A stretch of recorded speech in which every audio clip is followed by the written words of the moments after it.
नमस्कार, मैं हूं मयूरिका और आज वीआरएम टीवी पर फिर एक बार आप सब देख रहे हैं मनोमंथन। लोकसभा चुनाव में हार की समीक्षा के बाद बीजेपी ने 2024 के विधानसभा चुनावों की तैयारी शुरू कर दी है, जो कि अब आने ही वाले हैं। शिवराज सिंह चौहान को झारखंड जीतने की जिम्मेदारी थमाते हुए बीजेपी नेतृत्व ने महाराष्ट्र, हरियाणा और जम्मू कश्मीर के लिए भी चुनाव प्रभारियों की नियुक्ति कर दी है। बीजेपी को लोकसभा चुनाव में मिले दर्द के लिए शिद्दत से मरहम की जरूरत थी, क्योंकि अच्छा परिणाम नहीं आया और 2024 के विधानसभा चुनाव वो मौका उन्हें देने जा रहे हैं। अव्वल तो गम भुलाने के लिए बीजेपी में हार की समीक्षा का दौर भी चल रहा है, लेकिन लगे हाथ वो नए मिशन पर भी निकल चुकी है। 2024 में होने वाले विधानसभा चुनाव के लिए प्रदेश प्रभारी और सह प्रभारियों की नियुक्ति इस दिशा में उठाया गया पहला कदम है। ये नियुक्तियां महाराष्ट्र, झारखंड, हरियाणा और जम्मू कश्मीर के लिए की गई है। हरियाणा और महाराष्ट्र में अक्टूबर-नवंबर तक और झारखंड में उसके बाद विधानसभा चुनाव हो सकते हैं और उसी दौरान कभी भी जम्मू कश्मीर में भी विधानसभा के लिए चुनाव कराए जा सकते हैं।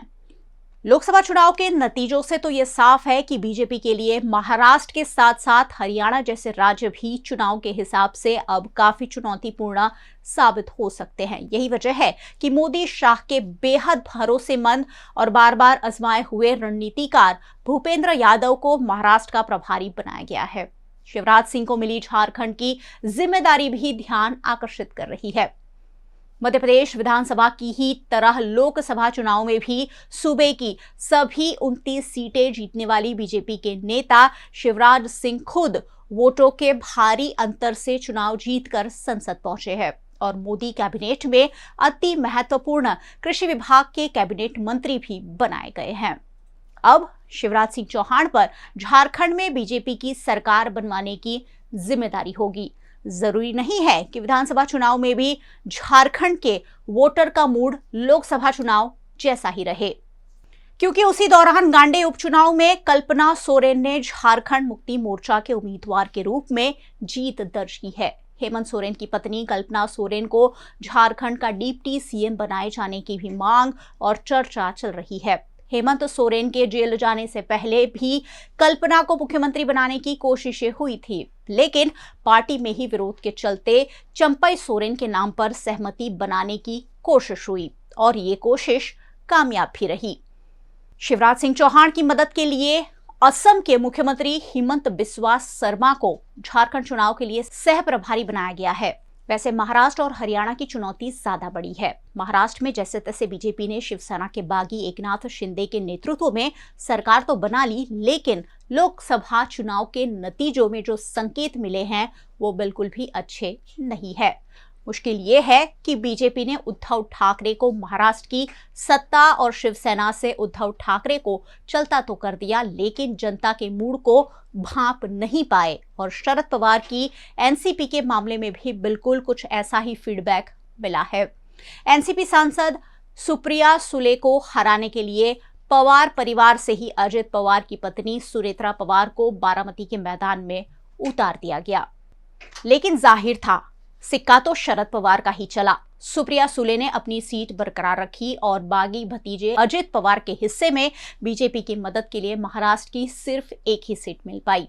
और वैसे ही एकनाथ शिंदे के रूप में असली शिवसेना के साथ होने का दावा करने वाली बीजेपी ने अपने खाते में महाराष्ट्र की 48 सीटों में से सिर्फ 9 सीटें जीती। लोकसभा चुनाव में महाराष्ट्र ने बड़ा झटका बीजेपी को दिया था। ऐसे में भूपेंद्र यादव पर एक बार बड़ी जिम्मेदारी आन पड़ी है। बीजेपी हर हाल में महाराष्ट्र में सत्ता बरकरार रखना चाहेगी, लेकिन वहां के लोग अगर आगे भी उद्धव ठाकरे के प्रति सहानुभूति बरकरार रखे या पक्ष में आगे बढ़कर खड़े हो गए तो बीजेपी के लिए मुश्किल हो सकती है।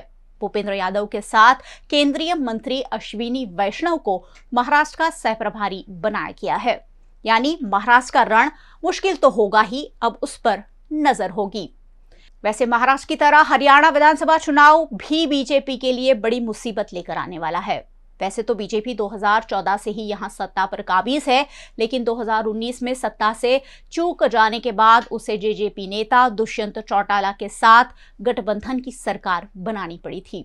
हरियाणा में बीजेपी ने नायब सैनी के रूप में मुख्यमंत्री तो पहले ही बदल लिया है।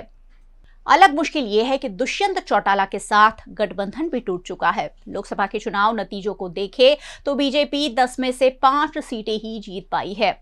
आने वाले विधानसभा चुनाव की तैयारियों के हिसाब में हरियाणा का प्रभारी बीजेपी ने केंद्रीय मंत्री धर्मेंद्र प्रधान को बनाया है, जो अभी अभी उड़ीसा में बरसों से चली आ रही बीजेडी की नवीन पटनायक सरकार को सत्ता से बेदखल करने में महत्वपूर्ण भूमिका निभा चुके हैं। उनके साथ त्रिपुरा के पूर्व मुख्यमंत्री विप्लव देव को सह प्रभारी बनाया गया है। यानी हरियाणा का विधानसभा चुनाव भी देश के लिए दिलचस्प हो सकता है। लेकिन जम्मू कश्मीर का क्या? जम्मू कश्मीर में बीजेपी का क्या होगा? इस साल जम्मू कश्मीर में भी चुनाव कराए जाने के संकेत मिल चुके हैं। बीजेपी ने तेलंगाना से आने वाले जी किशन रेड्डी को चुनाव प्रभारी बनाया है और ये इस बात का इशारा भी है कि जम्मू कश्मीर चुनाव को लेकर बीजेपी बहुत ज्यादा उत्साहित नहीं है। जम्मू कश्मीर में हुए स्थानीय चुनाव में बीजेपी ने अनुराग ठाकुर और शाहनवाज हुसैन को भेजा था और दोनों ने अच्छा प्रदर्शन भी किया था और उनकी मेहनत की बदौलत ही डीडीसी चुनाव में बीजेपी को घाटी में खाता खोलने का मौका भी हासिल हो पाया था। जम्मू कश्मीर से धारा 370 खत्म किए जाने के बाद पहली बार केंद्र शासित प्रदेश में विधानसभा चुनाव होने जा रहे हैं, लेकिन लगता नहीं है कि बीजेपी को इसमें कोई खास दिलचस्पी है। लोकसभा चुनाव में भी बीजेपी जम्मू कश्मीर की 5 में से 2 सीटों पर ही उम्मीदवार उतारे थे। ऐसे में अब लोकसभा चुनाव के बाद विधानसभा चुनाव का रण भी भारतीय जनता पार्टी के लिए बड़ी चुनौती साबित हो सकता है। वैसे विधानसभा चुनाव कुछ और राज्यों में भी होने हैं, लेकिन उसका मनोमंथन फिर कभी करेंगे, क्योंकि अब लोकसभा चुनाव खत्म हो चुके हैं, सारी समीक्षा हो चुकी है। कांग्रेस क्यों ज्यादा सीट हासिल कर पाई, क्यों इंडिया गठबंधन के साथ मिलकर कामयाब रहे, या भारतीय जनता पार्टी को क्यों देश के कई हिस्सों ने नकारा, इन सारी बातों की समीक्षा हो चुकी होगी और अब उस पर एक्शन रिएक्शन भी शुरू हो गए होंगे। ऐसे में विधानसभा चुनाव में कौन सी पार्टी कौन सी रणनीति के साथ उतरती है, ये देखना वाकई में दिलचस्प होगा। वैसे ये सारा मनोमंथन आप रोज रात 8 बजे वीएनएम टीवी पर देख सकते हैं, जहां सियासी गलियारों की हलचल हम आप तक पहुंचाते हैं। वीएनएम टीवी का यूट्यूब चैनल है, सब्सक्राइब जरूर कर लीजिए और बेल आइकन प्रेस कर दीजिए ताकि वीएनएम का हर अपडेट सबसे पहले आप तक पहुंच सके। अगर आप हमें फेसबुक पर देख रहे हैं, शेयर कर लीजिए। OTT platforms Dailyhunt, Vodafone TV, Jio TV और जियो टीवी फाइबर पर आप हमें देख रहे हैं। देखते रहिए, जुड़े रहिए वीएनएम के साथ। नमस्कार।